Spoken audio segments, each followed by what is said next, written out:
कभी सोचा है कि सोने की दुकान में जो कीमत डिस्प्ले पर होती है वो फाइनल बिल से इतनी ज्यादा क्यों हो जाती है?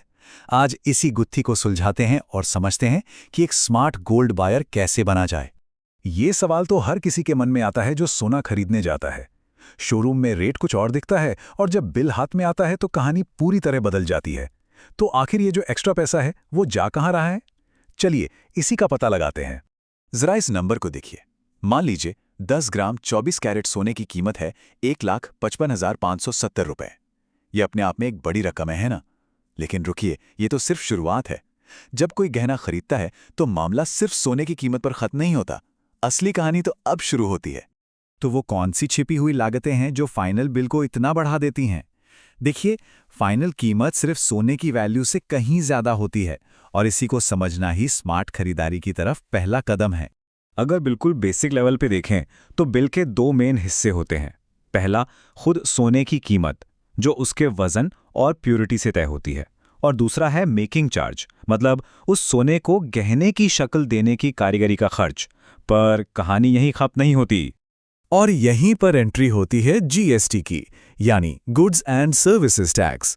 और सोने पर जीएसटी का मामला उतना सीधा है नहीं जितना लगता है। ये दो हिस्सों में बटा हुआ है और यही वो सबसे जरूरी पॉइंट है जिसे समझना ही होगा। तो यहाँ सबसे जरूरी बात यह है कि सरकार बिल के दो हिस्सों पर अलग अलग टैक्स लगाती है। एक टैक्स लगता है सोने की असल कीमत पर और दूसरा टैक्स लगता है उसे बनाने की कारीगरी यानी मेकिंग चार्जेस पर। चलिए देखते हैं कि ये दरें क्या हैं। तो ये है पूरा ब्रेकडाउन।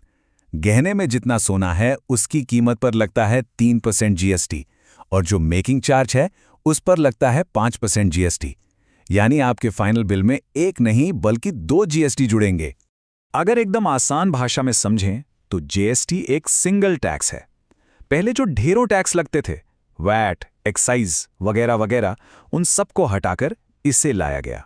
और गोल्ड इंडस्ट्री में इसे लाने का एक ही मकसद था कि पूरी खरीद बिक्री में पारदर्शिता आए और हर ट्रांजैक्शन पक्का हो। ठीक है, थ्योरी तो समझ आ गई, अब इसे प्रैक्टिकल करके देखते हैं। चलिए एक एक करके समझते हैं कि कोई भी अपनी खरीद की फाइनल कॉस्ट की सटीक गणना कैसे कर सकता है। चलिए इसे एक आसान से उदाहरण से समझते हैं। मिलिए भोपाल की पार्वती से। वो एक खूबसूरत 10 ग्राम की सोने की चेन खरीदना चाहती हैं। देखते हैं कि उनका फाइनल बिल कैसे तैयार होगा। देखिए, ये 5 आसान से स्टेप्स हैं। पहला काम, सोने का बेस प्राइस निकालिए। दूसरा, उसमें मेकिंग चार्ज जोड़ दीजिए। अब आता है तीसरा स्टेप, सोने की कीमत पर 3% जीएसटी कैलकुलेट कीजिए। चौथा, मेकिंग चार्ज पर 5% जीएसटी निकालिए और आखिर में इन सभी को जोड़ दीजिए। बस आ गई फाइनल कीमत। है ना बिल्कुल आसान?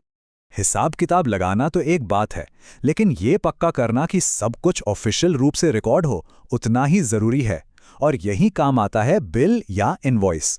तो एक पक्का और पारदर्शी इनवॉइस आखिर दिखता कैसा है? समझिए, ये सिर्फ एक कागज का टुकड़ा नहीं है, बल्कि आपके निवेश का सुरक्षा कवच है।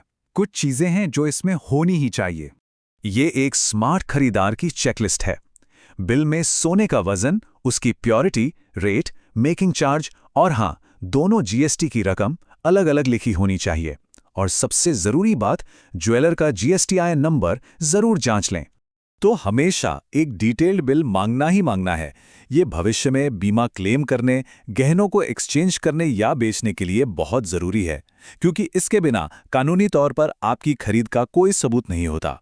यहाँ 2 प्रो टिप्स हैं जो हमेशा याद रखने चाहिए। पहला, हमेशा बीआईएस हॉलमार्क देखिए, ये प्योरिटी की गारंटी है। दूसरा, ज्वेलर के जीएसटीआईएन को ऑनलाइन जीएसटी पोर्टल पर जाकर जरूर वेरीफाई कीजिए। ये छोटे छोटे कदम भविष्य की बड़ी परेशानियों से बचा सकते हैं।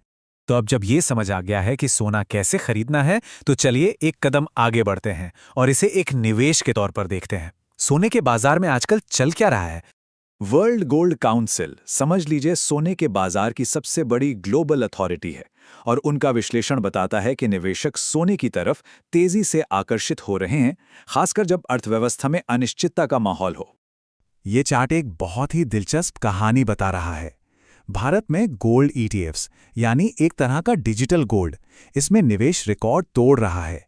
हाल के सालों में कुल होल्डिंग्स 95 टन के ऐतिहासिक स्तर को छू गई हैं। इसका मतलब साफ है, लोग अब सोने को सिर्फ गहनों की तरह नहीं देख रहे, बल्कि एक सीरियस इन्वेस्टमेंट के तौर पर अपना रहे हैं। कई एक्सपर्ट्स को भी लगता है कि ये तेजी बनी रह सकती है। कुछ अनुमान तो ये भी बताते हैं कि आने वाले समय में सोने की कीमतों में और भी उछाल देखने को मिल सकता है।